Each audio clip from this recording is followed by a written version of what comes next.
지난 3월 강남 한복판에서 우리는 그를 만났습니다. 유모차 곁에 선 남자는 말이 없고 대신 한 장의 대자보가 걸려 있었습니다. 무엇이 남자와 어린아이를 거리에 서게 만들었을까요? 일명 유모차 남으로 불리던 김준호 씨는 8개월 된 딸을 키우는 미혼부라고 했는데요. 그런데 딸과의 관계를 증명할 수 있는 건 지금은 친자 확인서 한 장뿐이랍니다. 저희의 경우는 출생신고를 못하니까 법적으로는 이 나라에 존재하지 않는 아이, 저는 법적으로 완전히 혼자인 남자. 미혼부 혼자서는 출생신고를 할 수 없는 법 때문에 있어도 없는 아이가 된 사랑이. 출생신고를 할 수 없어 사랑이를 병원에 데려갈 수도 또 어린이집에 보낼 수도 없는 아빠는 생계마저 막막한 처지였습니다. 지난 방송 이후 5달 만에 우리와 다시 만난 준호 씨와 딸 사랑이. 그 사이 아빠 품에서만 놀던 사랑이가 걸음마를 배웠습니다. 궁금한 것이 많아 내달리기 바쁜 사랑이를 지켜주는 건 역시 아빠뿐입니다. 그런데 애틋한 마음으로 서둘러도 아빠가 해줄 수 없는 일이 있습니다. 허가 신청이라는 게 소송의 형태로 들어가지 않았습니까? 이제 4가지 중에서 3가지 끝났고 1가지 지금 연락 기다리고 있는 중인데, 길게는 1년까지도 보라고들 말씀하셨으니까 아직은 그렇게 많은 시간 지난 건 아니죠, 저희 입장에서는. 더디기만 한 재판 진행과 달리 하루가 다르게 쑥쑥 자라는 사랑이. 달라진 건 또 있답니다. 지난 방송 이후 단 둘이 외롭던 사랑이네에 선물들이 도착했답니다. 무슨 상하이에서 유학생들이 이 방송을 보고 새벽에 김밥 파는 아르바이트를 이제 해서 멀리 중국 상하이에서 사랑이를 위해 김밥을 만들어 팔았다는 유학생들. 그렇게 준호 씨가 꼭 알리고 싶다던 딸 사랑이의 이야기에 세상 사람들이 귀를 기울이며 따뜻한 답도 보내줬는데요. 변한 건 또 있습니다. 사랑이가 매일 가야 할 곳도 생겼답니다. 아가씨가 이렇게 옷 입는 걸 싫어하면 어떡해. 에이, 알았죠. 싫어. 그죠. 예전엔 24시간 1시도 떨어진 적 없던 아빠와 딸이었습니다. 그런데 이젠 좀 달라졌답니다. 여기 아파트, 애기 파트 살아요. 어린이집에도 보낼 수 없는 사랑이를 낮 동안 돌봐주는 좋은 분이 생겼답니다. 똥을 안 싸서 자다 먹고 왔어요? 예. 그 사이 잠든 사랑이는 인사도 못하고 아빠와 헤어집니다. 가지 말라고 이렇게 막 엄청 울더니 어느 순간부터 안 울고 이렇게 빠이빠이를 해주는데, 그땐 제가 막 서운해지더라고요. 사랑이를 맡기고 나니 벌써 아침 10시. 준호 씨의 걸음이 바빠집니다. 안녕하세요. 인근 식당에서 점심 아르바이트를 하고 있다는데요. 의지할 곳 없이 홀로 아이를 키우느라 직장도 구하지 못했던 준호 씨. 저는 애기한테 많이 좋아졌죠. 많은 분들 관심 가져주시고 도와주시고 하신 부분도 많고, 하루에 5시간밖에 일을 못하지만 그걸로 이제 저희들 생활이 또 잘 되고 있잖아요. 일주일에도 서너 번씩 찾아왔던 곳. 준호 씨는 그동안 법률구조공단을 통해 사랑이의 출생신고 소송을 진행했는데요. 오늘이 이곳을 찾는 마지막이길 초조하게 상담 순서를 기다립니다. 너무 오랫동안 기다리던 거라 그런지 많이 긴장되고 떨리고 그래요. 사실 미혼부 자녀의 출생신고를 위한 소송은 지금껏 정해진 절차조차 따로 없었답니다. 아버지로 해가지고 가족관계 등록부를 청소를 해달라고 신청을 했는데 법원에서 이렇게 바로 이렇게 해주지는 않더라고요. 시행착오를 겪이는 소송을 대리한 변호인 측도 마찬가지였는데요. 그래도 사랑이를 위한 유일한 길이기에 그 누구도 포기하지 않았습니다. 마침내 이걸 가지고 이제 가서 출생신고를 하시면 돼요. 애타게 기다렸던 말 한마디가 드디어 네, 감사합니다. 법원을 통한 소송은 모두 끝이 났습니다.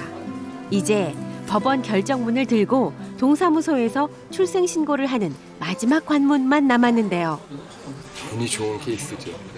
아빠가 많이 노력을 하셔가지고 관련 법규가 바뀌기 전까지는 현이와 같은 처지에서 출생신고를 못하는 아이들이 많을 겁니다. 출생신고는 아이의 당연한 권리라고 했습니다. 하지만 그것이 당연하지 않은 또 다른 사랑이와 아빠가 있는데요. 지난 방송을 보고 먼저 연락을 해왔다는 유동진 씨. 그 역시 딸을 혼자 키우고 있습니다. 젖먹이를 안고 혼자 동동거리던 준호 씨의 모습이 남일처럼 보이지 않았다는데요. 게다가 이젠 사랑의 내가 부럽기까지 하답니다. 얘가 지금 5살인데 이날까지 무슨 짓을 안 해봤겠습니까? 찾아가 볼 때는 다 찾아가 봤어요. 유치원에 있는 데서 받아주지도 않지. 아내는 딸의 출생신고도 하지 않고 집을 나가 연락을 끊었답니다. 소송도 해봤지만 서류 준비가 잘못되어 패소했다는데요. 그러는 사이 딸은 벌써 5살이 됐습니다. 어떻게라도 좀 알아달라 했더만 과원에 데려다 줬다가 양녀를 들여서 입적을 해라 이러는 거예요. 아, 니는 키울 자기 엄마도 없고 뭐 직장 다녀도 어떻게 키울래? 이라고 입적 안 시키면 그냥 끝나는 거예요, 그거.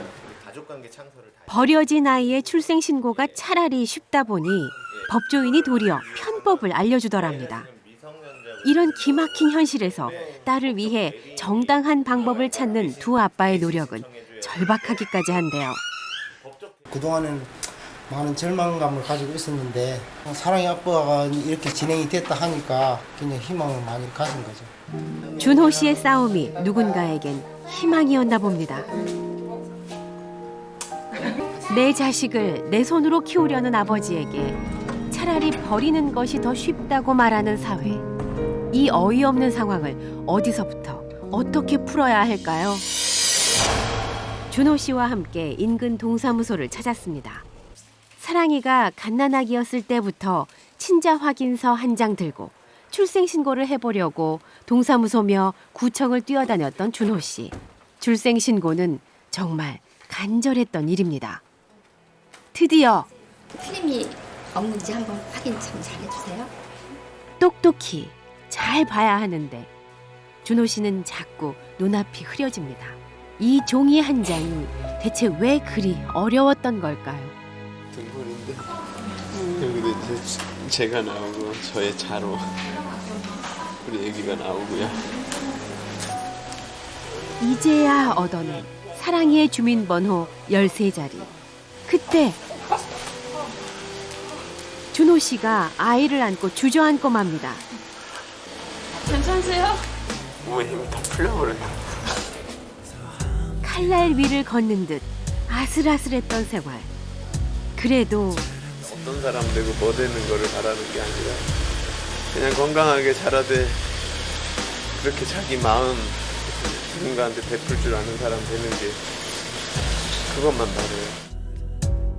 준호 씨는 잠든 아이의 귓가에 여러 번 너무 늦어서 미안하다고 속삭였습니다. 어쩌면 그 말은 우리 사회가 사랑이에게 해야 하지 않을까요? 자식을 지키고 싶었던 아버지에게 포기가 더 빠르고 쉽다는 답을 알려주는 지금의 현실이 하루빨리 바뀌었으면 좋겠습니다.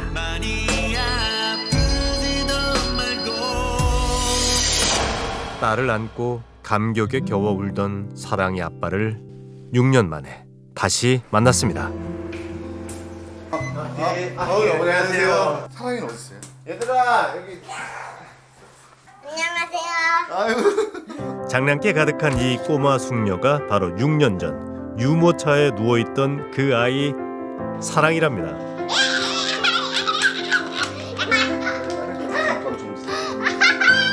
이렇게 말괄량이 까불이가 됐어요 애기가. 아빠랑 여기 와서 얼마나 좋은지 몇 점? 1100. 1000배? 1100점이나 좋아? 몰라보게 자란 사랑이만큼 지난 6년 부녀에겐 많은 변화가 있었습니다. 출생신고가 끝나고 나서 다음 해에 사랑이법이라는 법이 만들어져서 혼자 아이를 키우는 아빠들의 자녀들이 출생신고하는 이제 길이 열렸죠. 방송으로 사랑이 부녀의 사연이 알려지면서 미혼부 아이의 출생신고를 간소화하는 법안이 만들어진 겁니다. 도움 청하시는 분들이 많아진 거죠. 계속 문의가 왔어요.